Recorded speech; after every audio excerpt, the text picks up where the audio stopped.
Dragon's Blood soap, which is one of my regulars, and it uses, or it has coconut milk in it. So I'm going to do that with you live.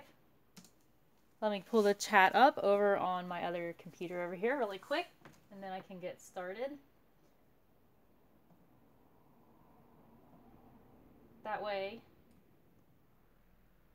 Okay. Also, I am trying a new connection. It's supposed to be better. So we're going to see. Hopefully the quality is better, but I won't know until later. So if it's bad, you can go ahead and tell me it's bad, but I'm trying. Okay, so here's coconut milk that I'm going to be using. Hello to everybody saying hello in the chat. Hello to you. Okay, so now I'll just tell you a little bit about the soap. I have organic round table, what is it called? Certified, blah, blah, blah. I forget.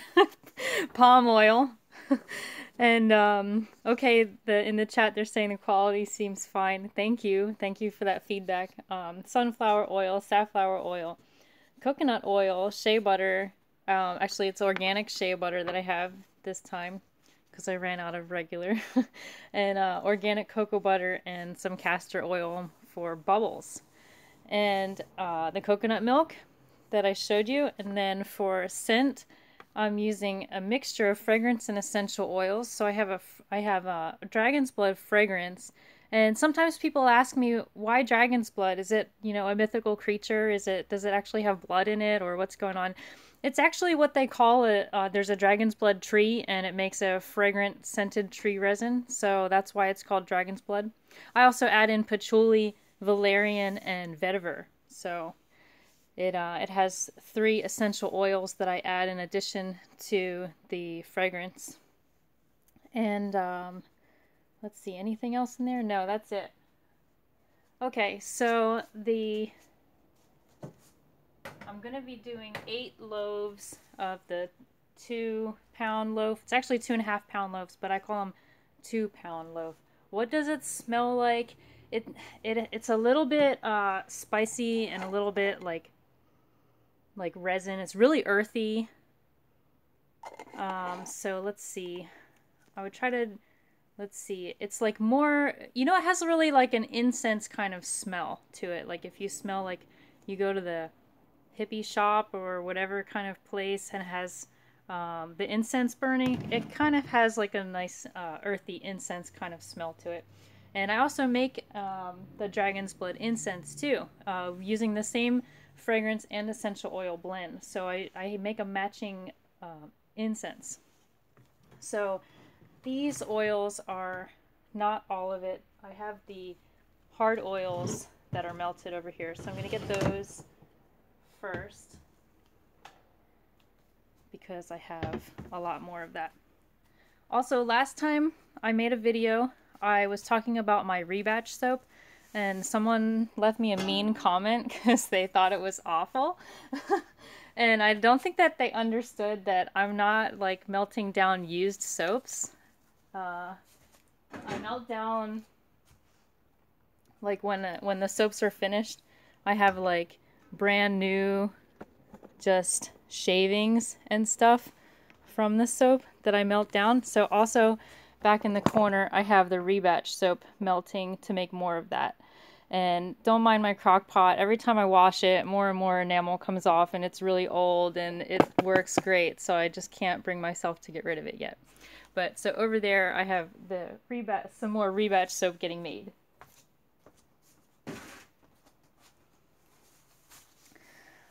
Okay, Danny says they purchased my dragon's blood and it's delightful, so I'm glad that you love it. Maybe you can tell everyone else what you think it smells like, since I kind of gave my description. And let's see, there's a lot of chat activity. It must be a good time of day, so I'm getting a lot of people in here, so thank you all for coming. First thing I'm going to do is I'm going to mix in the liquid oils into the melted hard oils. This soap also usually sets up a little bit quickly for me. I think the reason that it does is not only the fragrance, but also the castor oil that's in this soap. And I like castor because it gives a lot of bubbles, but it does make your soap kind of set up a little bit faster, I think. It seems to happen whenever I add castor oil to a recipe.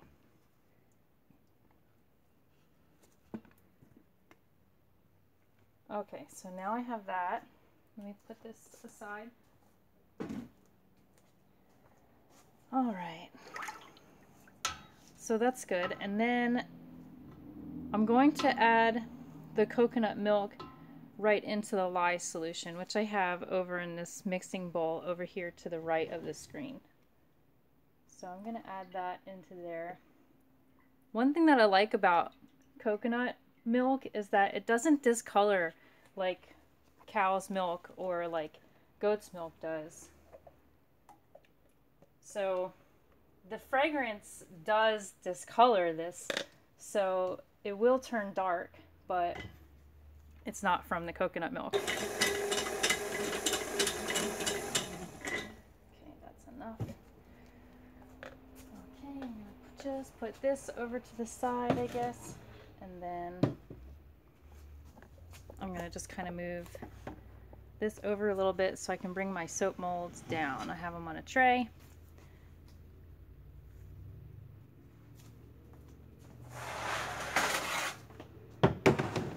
Okay, so I have a tray that has 7 molds on it, and then another one's just kind of floating around because I can't fit 7 on a tray. I can fit them cut on a tray though, so when I cut them I can fit them on a tray, but I can't fit them all on a tray. Okay, Danny says I think because you add other EOs to the fragrance, it has a more earthy smell. I love the vetiver. Yes, I think that that's true, and I kind of like to change it up a little bit so it doesn't just have like, you know, only the fragrance kind of smell in it. Fragrance is great because it makes the scent nice and strong, but I like to add the essential oils for a natural component and also to have that earthiness to it. So I'm going to get started in just a second. I'm just trying to make this so that you can see it and that I can get in here at the same time, because you're on a tripod right next to me.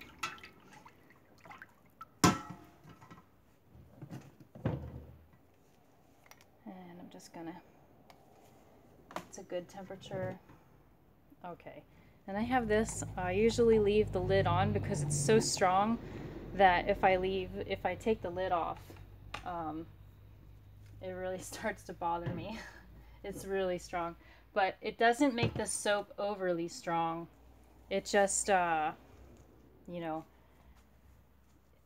it calms down in the soap, I guess is what I mean to say. But I seem to be especially sensitive to this scent, and it can be a little bit overpowering when I'm making it.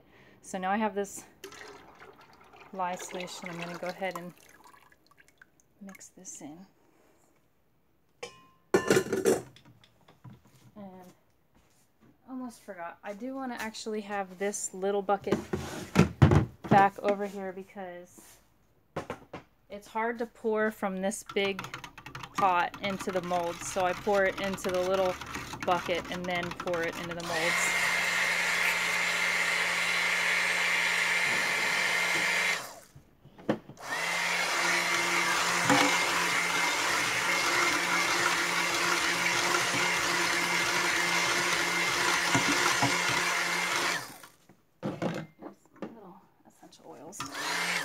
Okay, so since this one goes fast, I'm not going to wait for it to set up anymore. I'm just going to add the scenting oils now.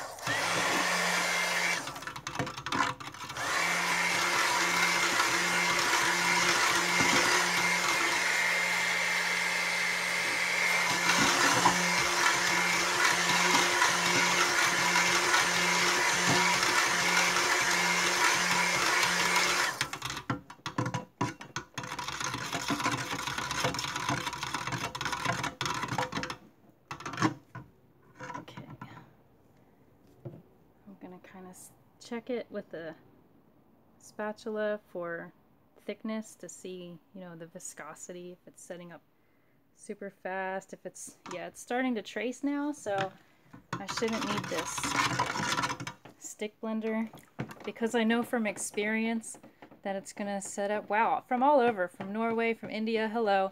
I'm making dragon's blood soap today for those of you that just joined. So now I just mix it and it's going to set up quickly. So I'm gonna pour it in, pour some of it little by little, or, you know, portion by portion. I'm gonna pour it into here because it makes it easier for me to pour into the molds over here. So it's actually already setting up quickly in the pot. So I'm just gonna, now that my pot's lighter, I'm gonna start pouring this portion into the molds.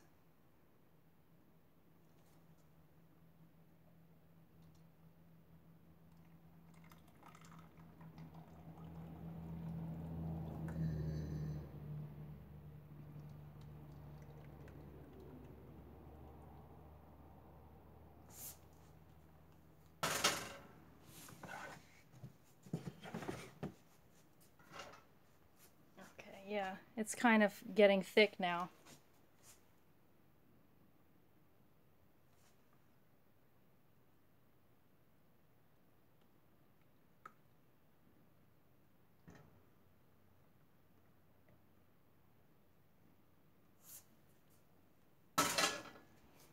Okay, now I have this one, this portion.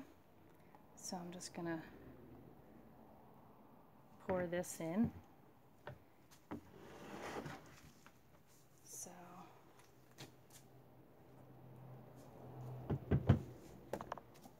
I'm sorry that you can't see it all in one shot.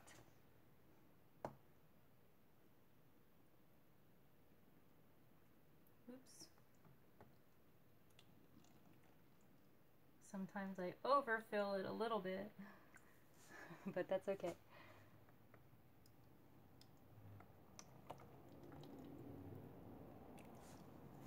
And then I have this last one over here.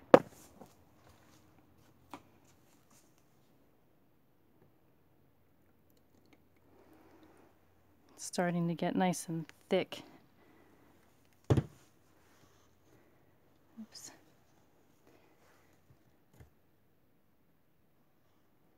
Okay, so I have a little bit extra, and what I like to do when I'm making, on days that I make rebatch soap, is I actually like to add it right in. So it's kind of like a little thing that I do. Again, excuse how awful this crock pot looks, but it's such a great crock pot. It works so well.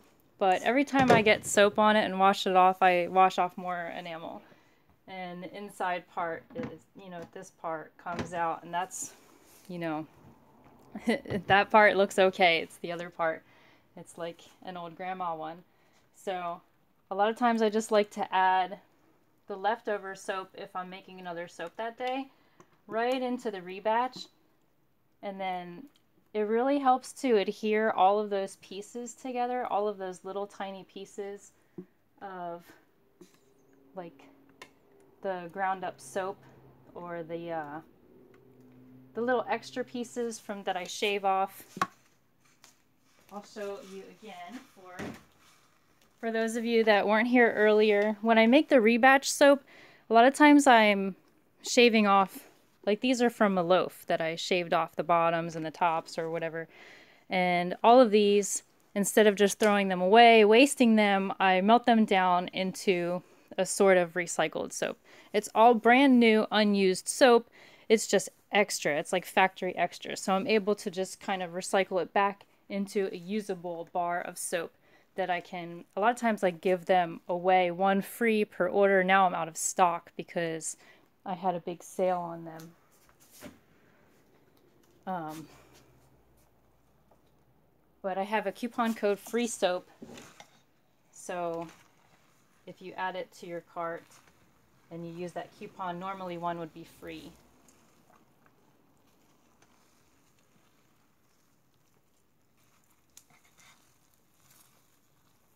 But I don't have them right now, but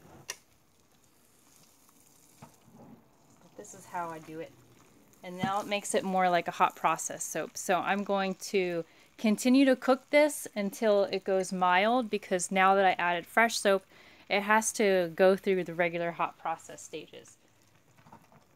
But it won't take long. It won't take long at all. I mean, I'm not going to finish it live here with you, but considering how long, you know, it takes to melt down the other ones, because it can take several hours. I forget what time I put it on, but it's just like whenever it's done, it's done. I still have some big chunks in there. But I really like adding the extra soap from the soap batch if it's on a soap making day. And that way it works out well.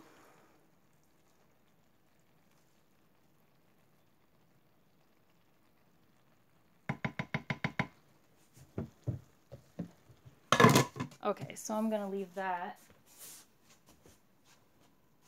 And one of these days I'll get a brand new shiny crock pot, but I have to make that, I have to work that one to death first.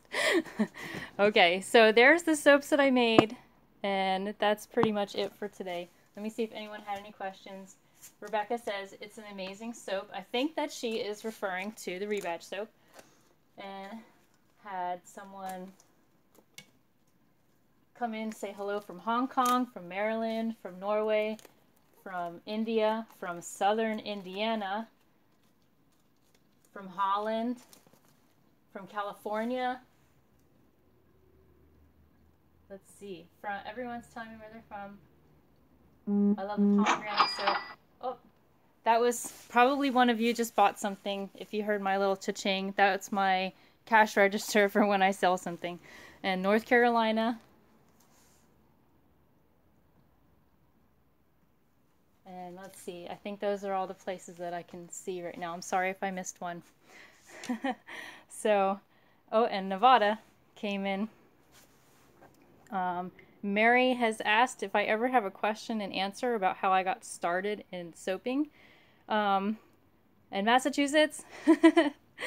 And I never formally had that, but I guess one of the reasons why I got started in soap making is because I had a bit of a sensitivity to SLS and some of the ingredients, and I started making natural soap. And I also had a friend in, I think it was the 4th grade, and she had an allergy to whatever it was, and she had to have handmade soap, and that was the first time I ever heard of handmade soap.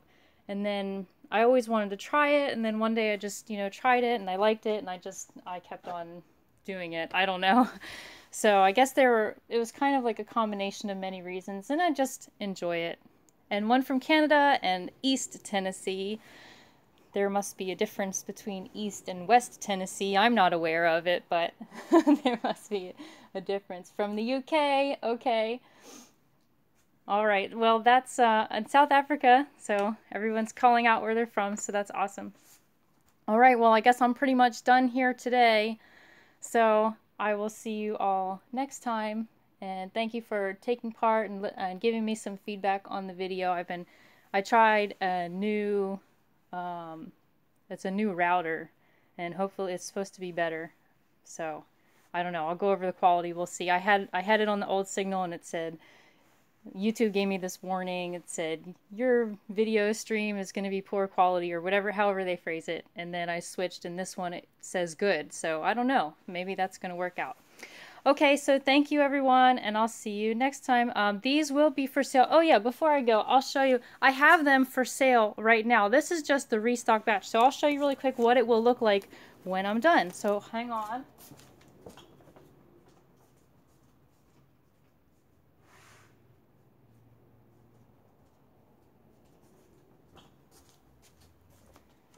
This is what the Dragon's Blood soap looks like when it's finished. Ta-da! So this batch is cured and ready for sale. This next batch is going to be for replenishing it. So this is one I already have in stock. It's not a special edition or limited or special release or anything. I always have this one because it's popular, and I have some regular buyers who just love this one. So this is ready. So this is Dragon's Blood soap. And you can buy it right now at goodearthspa.com, or you can check out my eBay shop where I have eBay Good Earth Spa. The name is the same there on eBay. I'll post some links.